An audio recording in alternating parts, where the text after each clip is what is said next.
Hello once again, and now on to the top three. The best Disney villain songs. At number three, it's Poor Unfortunate Souls from The Little Mermaid. Now, remember what I said during my top non-Disney villain songs? Kick it up a notch.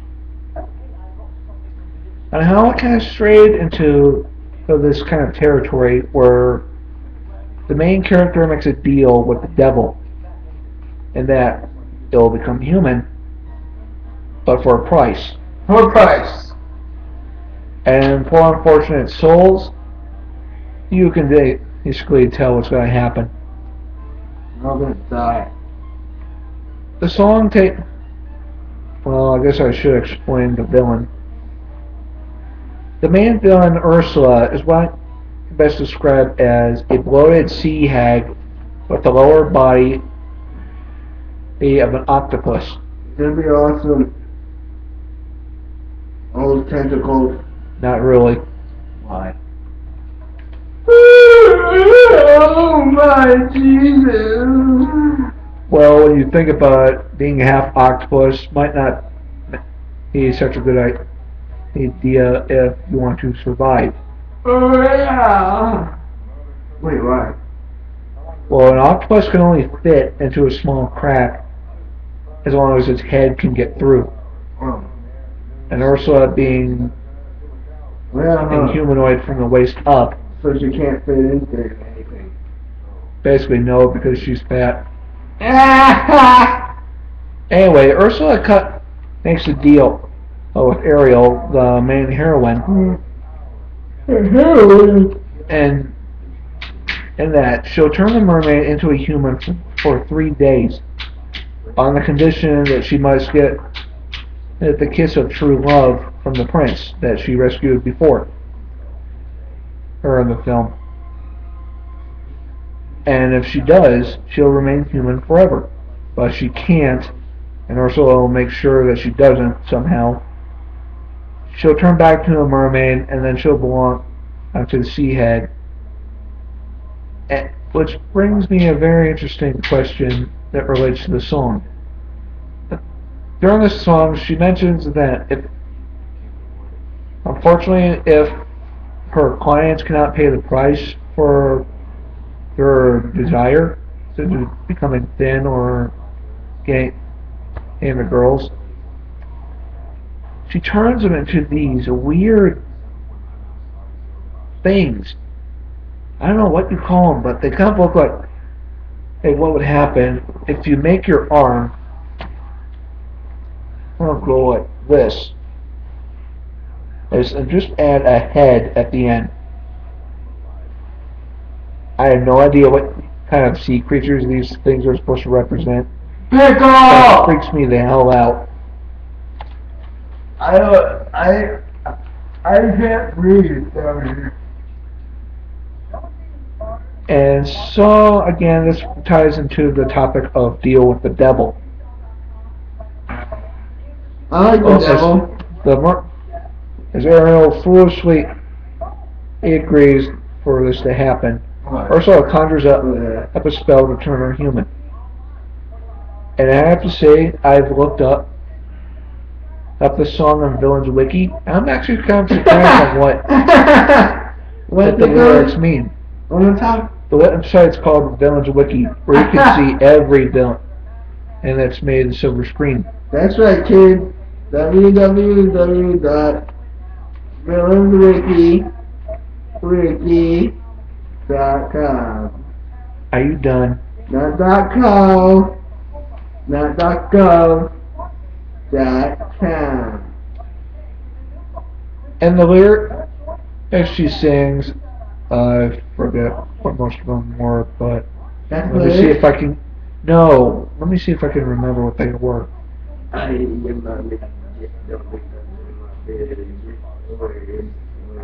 Got it. Crap! I just had them. Oh well. Anyway, two words in the lyrics of the spell are actually types of caviar. I don't like caviar. Isn't it like fish Now I eggs? remember. Arusha and Beluga. Isn't it like fish eggs? Yes. That's nasty. Yeah, but rich people eat them. Rich people? Yes. We are rich people. No, we aren't. Technically. We live in a brick house. Anyway, she turns Ariel into a human, and by taking her voice. And in the original Grimm's fairy tale version, and I have to say it's a lot darker in how she obtains her voice. Is there a puppy calling me? Yes. But Anyway, in the Grimm's fairy tale version, the sea hat a cut that's her tongue out, so that she does not talk.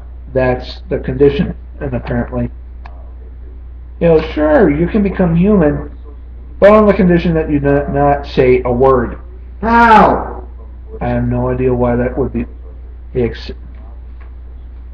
expected. But what? What is the condition? In order for Ariel to become human, she must give up her voice. What the fuck? Yeah, that just adds insult to injury later on in the film. As Ursula turns into a human and herself, And falls in and love. we'll find out how. And falls in love. No, she steals the prince from Yeah, she falls in love. Ariel by using her stolen voice. No, Ariel falls in love. Oh yeah, she does. But Ursula kind of steals away the prince.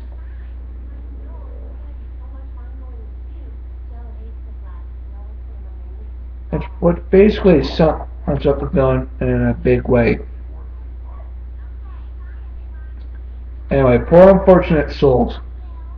What number is that? It's at number 3. And now, for my top 2. Good. At number 2, it's Be Prepared from The Lion King. Oh, I love that one. Now, the reason why I put it at number 2, I'll explain later on. Alright. How much time do you have? I have a lot of time left. Okay. I'm like halfway done. Okay. Be Prepared takes place after Scar finds his hyenas is pouting and recovering from their run-in and with Mufasa earlier on. And among his 3 main hyenas is they're voiced by comedians Whoopi Goldberg, Oh Keith yeah. Marin, and what do you know, Jim Cummings. Whoopi Goldberg is funny as fuck. Scar himself is voiced by British actor Jeremy Irons. He's British? Yeah. Holy crap. I never even fucking knew that. How do you know this shit? Because I read it. Reading. Read it online. Dude. Anyway, Be Prepared is kind of like the adjacent of Circle of Life. If in that Scar is telling his hyena as his dastardly plan. And he's going to kill his brother and his nephew in order to become king. And by some sort of an accident, if you will. Oh, and it turns out Scar does not just have 3 hyenas, but nearly 1,000. Then once you see the hyenas, comes one of the most controversial scenes of any Disney film. Now, other film reviewers have said, and this, I'll say it as well. There's a point in the film, and the point in Be Prepared, where it almost makes one remember there are certain scenes from old World War II propaganda. Which movie? What? Which war? World War II. Oh. Yeah, the controversial part about Be Prepared is the fact that Scar is supposed to represent Hitler, Really? or while as hyenas are the Nazis. Uh-uh. I'm not kidding, I've actually seen the review. Those and they show them, and simultaneously, it's basically the same thing. And just put a lion in for Hitler and hyenas for the Nazis. I need to see that video. Maybe later. And as the song intensifies, Irons kind of loses his voice at one point, and it gets replaced by Jim Cummings. And so he's able to mimic his voice perfectly. And basically carries on the rest of the song. I gotta say, that's pretty funny in a way. Jeremy Irons' voice gives out at like the mere climax of the song. Oh well. Well, Be prepared. One of the most controversial of Disney songs, and one of the darkest. take a look at the left. And now we have come to number one. Number I'm one! pretty sure a lot of you out there are probably wondering, what can top Be Prepared and Night on Bald Mountain, which is at the very bottom of the list? What is darker than those two? Well, the answer is right now. And number one, it's Hellfire from The Hunchback of Notre Dame. Considered to be the darkest of Disney animated films, or the darkest of any child films. The song takes place is as we see. I'm sorry.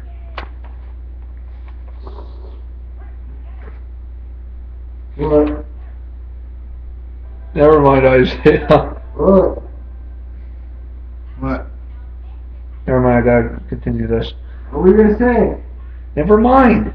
Fuck! Hellfire is about the villain Judge Claude Frollo's lament over her falling into a lustful love over the gypsy girl Esmeralda. But as the song continues, it turns out that Frollo has a deep obsession with the gypsy. I do. It's to the point where he actually says either he shall have her as his own, or the fires of hell will have her.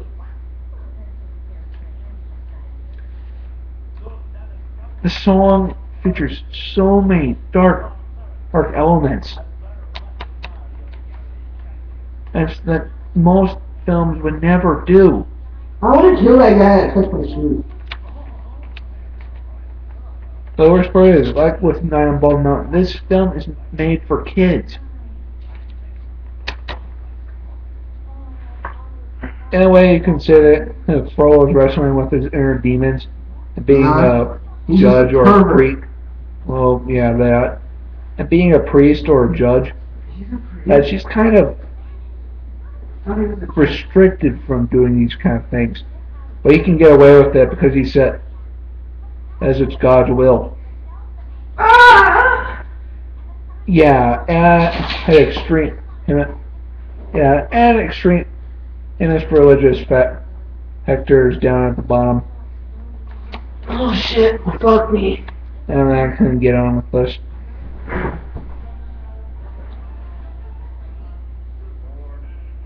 Holy shit! Oh, that's my top 14 in Disney villain songs list. I hope you enjoyed them, and remember this.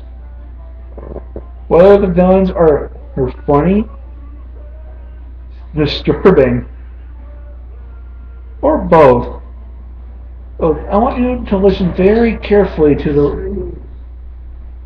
lyrics of each song. And to that, I say, see ya. Good night.